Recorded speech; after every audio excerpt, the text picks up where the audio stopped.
The spring morning of April 28, 1908, broke over the quiet farmland of Lockport, Indiana. With a sky of gray clouds and a faint chill in the air, for years, the two-story farmhouse of Belle Gunness had been a landmark of sorts. A sturdy home, painted white, with green shutters, set against rolling fields of corn and a grove of apple trees. But on this morning, the scene was different. The house was gone. All that remained were smoldering ruins, charred beams collapsing in on themselves, embers still glowing as smoke curled upward into the overcast sky. Neighbors had gathered in silence, their boots sinking into the damp earth as they stood in clusters, whispering. The acrid stench of burned flesh and wood clung to the air. Farmers pulled handkerchiefs over their mouths, their wives clutching their children, telling them not to look. The fire had raged through the night. By the time the flames were doused, the Gunness home was reduced to ash.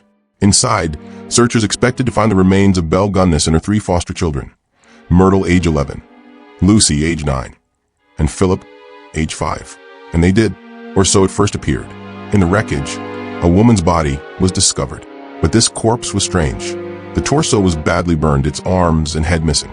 By its side lay the charred, fragile remains of 3 children. The crowd gasped when word spread. The widow Gunness, it seemed, had perished in the flames with her children. But soon doubts arose. Sheriff Smutzer himself frowned as he looked down at the blackened torso. Belle Gunness had been a large woman, nearly 6 feet tall and well over 200 pounds, broad-shouldered and imposing.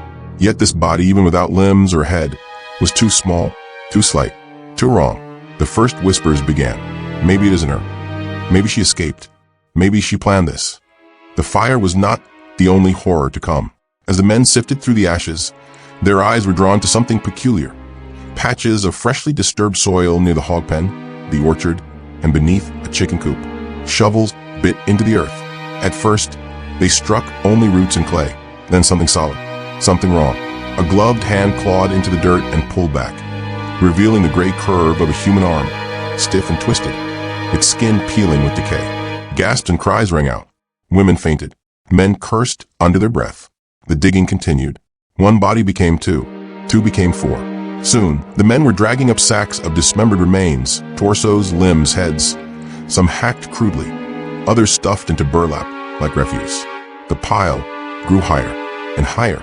By the end of that grim excavation, dozens of corpses were exhumed, their number uncertain because so many had been hacked into pieces. The neighbors stood in stunned silence. The children cried. It became undeniable. This farm, which had seemed a place of prosperity and domestic order, was in truth a slaughterhouse. The woman they had known as Belle Gunness, kind widow, devoted mother, was something else entirely. Not a victim, a predator. The town whispered a name that would travel across the nation. The Lady Bluebeard. To understand the nightmare uncovered that April morning, we must return to where it all began. She was not born Belle. She was born Brynhild Paulsdatter Storseth in November 1859 in Selbu, Norway. Life in Selbu was not easy. It was a small rural village where the winters were long and the summers short, and where most children worked as soon as they could walk.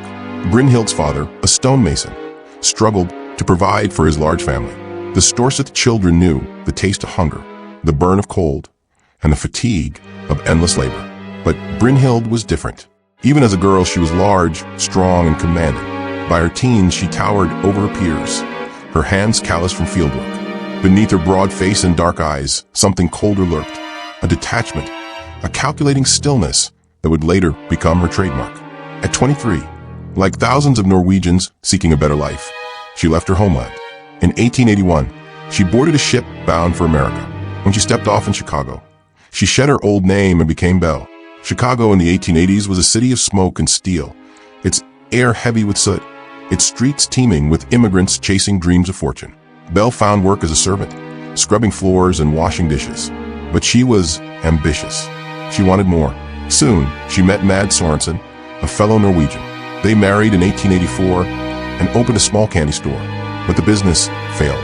Then the store burned down. Belle and Mads collected the insurance money.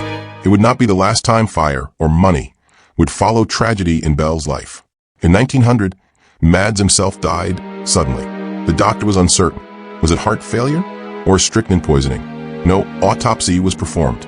Conveniently, Mads died on the one day when 2 of his life insurance policies overlapped. Belle collected the payout, which was substantial. She was now a wealthy widow. But Belle was not finished. She remarried, this time to Peter Gunnes, another Norwegian immigrant. Only a week after the wedding, Peter's infant daughter died mysteriously while in Belle's care. 8 months later, Peter himself was killed in a bizarre accident. According to Belle, he had been reaching for something on a shelf when a meat grinder fell on his head, crushing his skull. The coroner noted the wound looked more like a hammer blow than an accident. But again, Belle escaped suspicion. Another life lost. Another insurance payout secured. By the early 1900s, Belle Gunnes had moved to Lockport, Indiana, purchasing a 42-acre farm with her settlement money. There, she lived as a respectable widow, raising her foster children, tending livestock, and gaining the trust of her neighbors.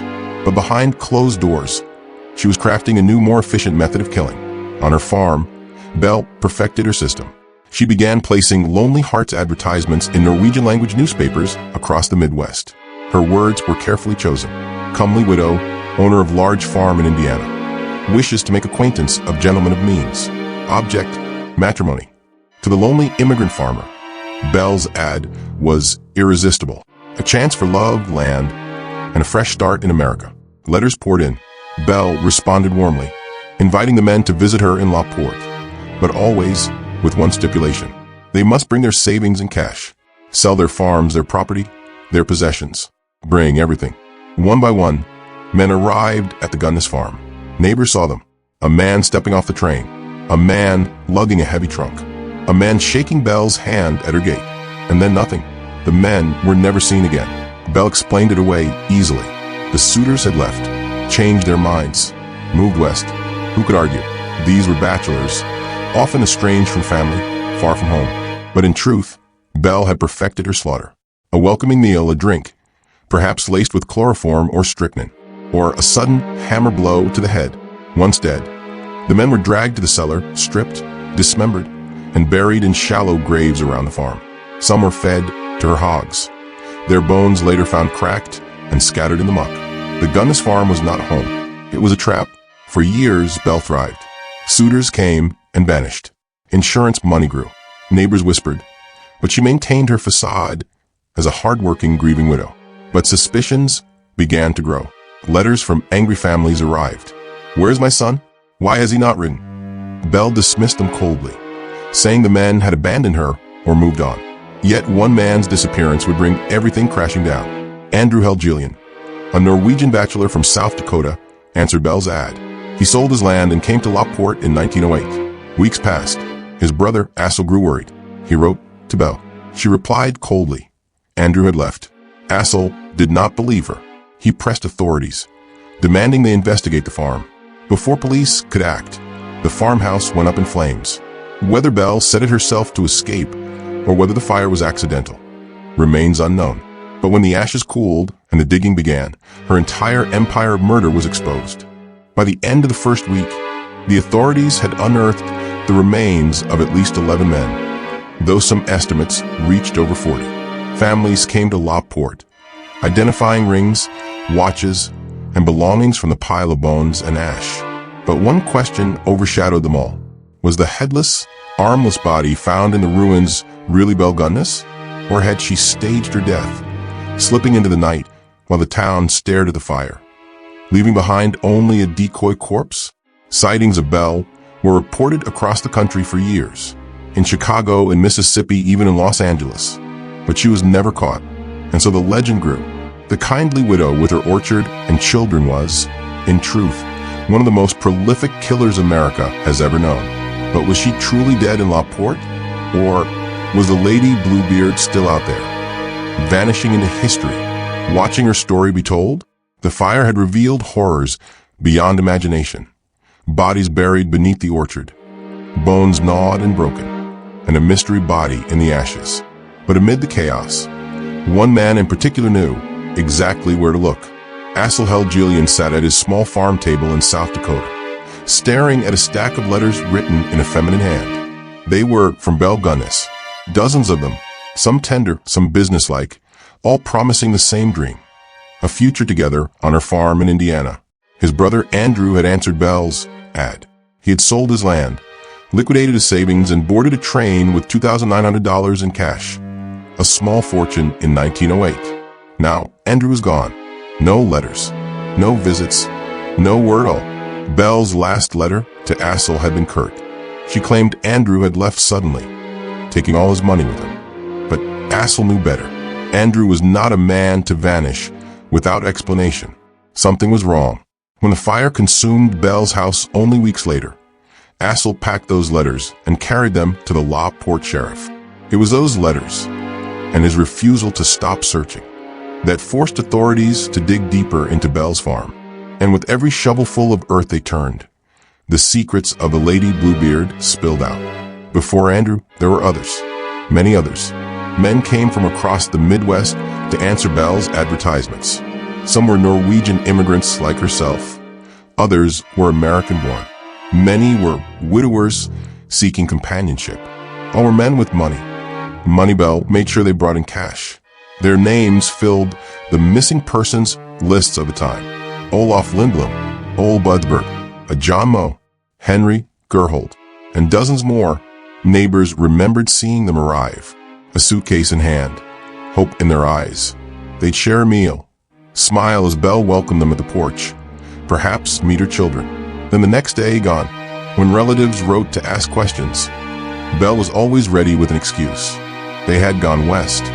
They had changed their mind. She herself had been left behind, a poor widow yet again. But the truth was that every arrival to Belle's farm was a one-way trip. Belle's correspondence was her deadliest weapon. Her ads were direct. Wealthy widow, owner of large farm, wishes to make acquaintance of gentlemen with means. Object, matrimony. Her replies, however, were cunning. She flattered the men, appealed to their loneliness, but always pressed for secrecy and cash. Come prepared to stay forever. Do not tell anyone of your intentions. Sell what you have and bring the money with you. There will be no need to keep it once we are together. For Andrew Helgelian, the letters painted a picture of paradise. Belle promised him a farm, a family, and a life of comfort. She assured him he would be cared for, that his savings would be well spent on building their future. Andrew believed her. He packed everything he had into that final journey. In January of 1908, Andrew arrived in Lawport. He was last seen by neighbors walking up the dirt road to Belle's farm, his suitcase heavy with money. Belle greeted him warmly, her imposing figure softened by a smile. For a time, Andrew stayed at the farm. Letters show he sent one final note to his brother Assel, telling him he was happy and that Belle was kind. But then silence. Weeks passed. Andrew's letters stopped. Belle wrote to Assel only once, saying Andrew had gone off to Chicago with his money. But Andrew had never been seen again. Assel was not a man to be brushed aside. He collected the letters Belle had written, noting her repeated insistence that Andrew bring his savings, that he tell no one, that he move permanently. He carried this evidence to Sheriff Smutzer. At first, the sheriff hesitated. Belle was respected, even admired. The fire had painted her as a victim. But Assel's persistence and the contradictions in Belle's letters forced him to act. Together, they went to the farm, and what they uncovered made history. It started at the hog pen. The ground looked freshly disturbed. A shovel struck something soft. The men dug quickly, the stench rising. From the earth emerged a burlap sack, knotted tight. When it was cut open, the contents spilled into the light. A torso, severed arms and legs, the head missing. Another sack, another body, and another, and another. The orchard yielded corpse after corpse, each buried shallow, hacked apart, stuffed into bags. The flesh was discolored, the bones gnawed, some by hogs, others by time. The workers paused only to retch into the dirt, their faces pale. Women who had gathered screamed and fled. Among the bodies, one stood out. It was Andrew. His watch chain was identified, his clothing matched, and Belle's letters confirmed the truth.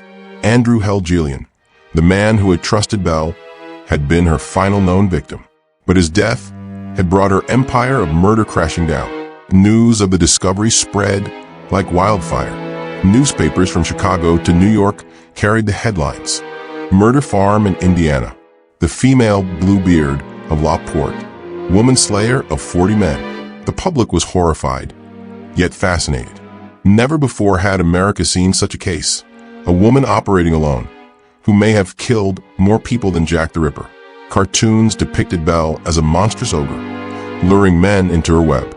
Editorials asked, how could a woman, commit such crimes?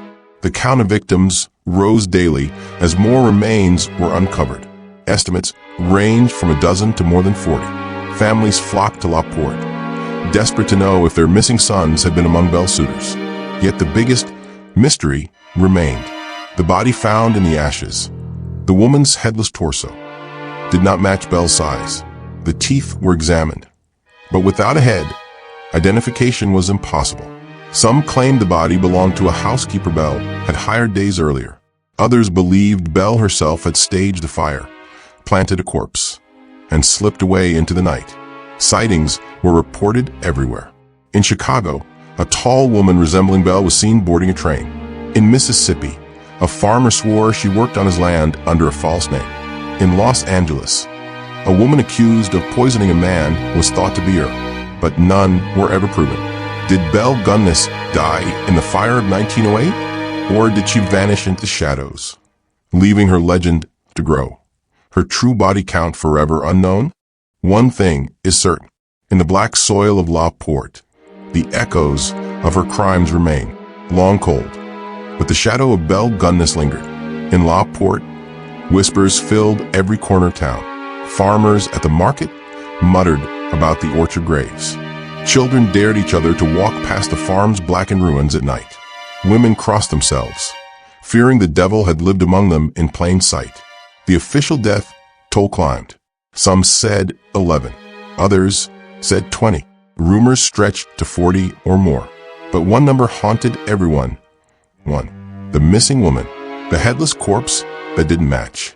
The question no one could answer. Was Belle Gunness truly dead? Lockport was never the same. Newspapers descended on the town, their reporters scribbling frantic notes, their photographers aiming bulky cameras at the farm's ruins and the piles of unearthed bones. Vendors hawked postcards depicting the murder farm. Souvenir hunters came from across the Midwest, plucking charred debris and even bits of bone as keepsakes. The townsfolk, once proud of their Norwegian widow farmer, now recoiled in shame. They had invited her into their homes, eaten her bread, let their children play with hers, all while she slaughtered men under their noses. One woman told a reporter, "We thought she was just lonely. Who would believe she was feeding men to her hogs?" The farm became a grotesque pilgrimage site. Crowds gathered daily as sheriff's men unearthed more remains. Children perched on fences to watch. Men smoked in silence, staring at the grim spectacle. Lockport had become a town defined by death. Amid the hysteria, suspicion turned toward one man, Ray Lamphere. Ray was Belle's hired hand, a rough, lanky laborer. He had worked her farm for years.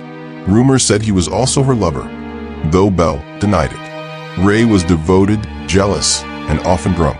Neighbors recalled him storming away after arguments with Belle, only to return days later, always under her spell. After the fire, Belle's surviving children and neighbors pointed fingers. Had Ray set the fire that killed Belle and the little ones? Or was he Belle's accomplice in murder? He was arrested, charged with arson and murder, and put on trial in Lockport.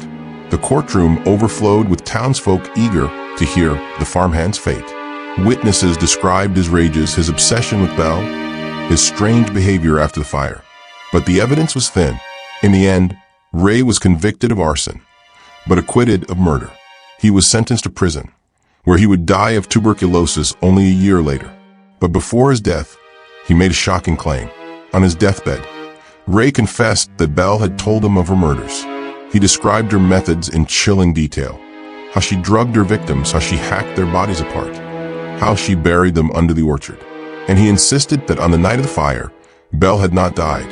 She had vanished. The headless corpse, he said, was not hers. Ray's confession kept the legend alive. What drove Belle Gunness? Some say greed. Her killings often revolved around insurance payouts and stolen savings. Others say rage, a hatred for men rooted in her difficult past. But there was more. Belle thrived on control. Her ads promised love, but her intent was dominance. She chose her victims carefully, lonely, isolated, desperate men who would not be missed quickly. She wrote letters that trapped them in webs of hope, and when they arrived, she held all the power. Witnesses described Belle as both maternal and monstrous.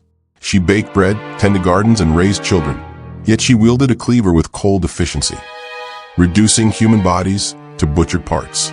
She blurred the lines between domesticity and death, between farm wife and executioner. Perhaps that was her greatest weapon, the mask of normalcy. Who would suspect a mother of feeding her suitors to pigs? The Gunness case exploded across America. Headlines screamed from coast to coast. The female ripper, murderess of 40, blue beard in petticoats.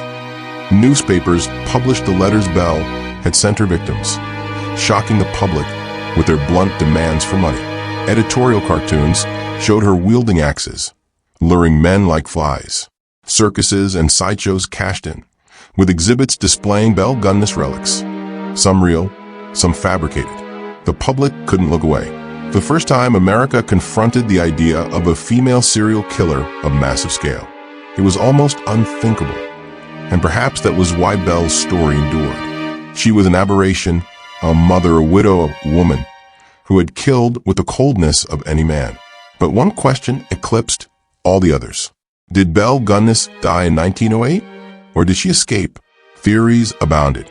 Some believed she fled west, aided by accomplices, and lived under a false name. Sightings were reported for decades. In San Francisco, a Norwegian woman resembling Belle was seen running a boarding house. In Mississippi, a farmer swore she worked his fields before vanishing. In Los Angeles, a woman arrested for poisoning a man was briefly thought to be her. Others argued that the corpse in the ashes, though smaller, was indeed hers, shrunk by fire, distorted beyond recognition. The truth was never settled. No dental records, no definitive identification, just a headless torso, 3 dead children, and a trail of bones across Indiana soil. Today, more than a century later, the name Belle Gunness still drips with horror. A woman who promised love but delivered death. A mother who tucked her children in at night, then lured men into her cellar the next morning. A widow who may have killed dozens and walked away smiling. Was she consumed in the flames of her farmhouse, leaving her crimes behind? Or did she slip into the shadows, vanishing into the crowd, watching her own legend grow? The mystery remains. And perhaps that is what makes her story endure. Because the scariest question of all is not how many she killed. It is whether the Lady Bluebeard of La Porte ever truly died.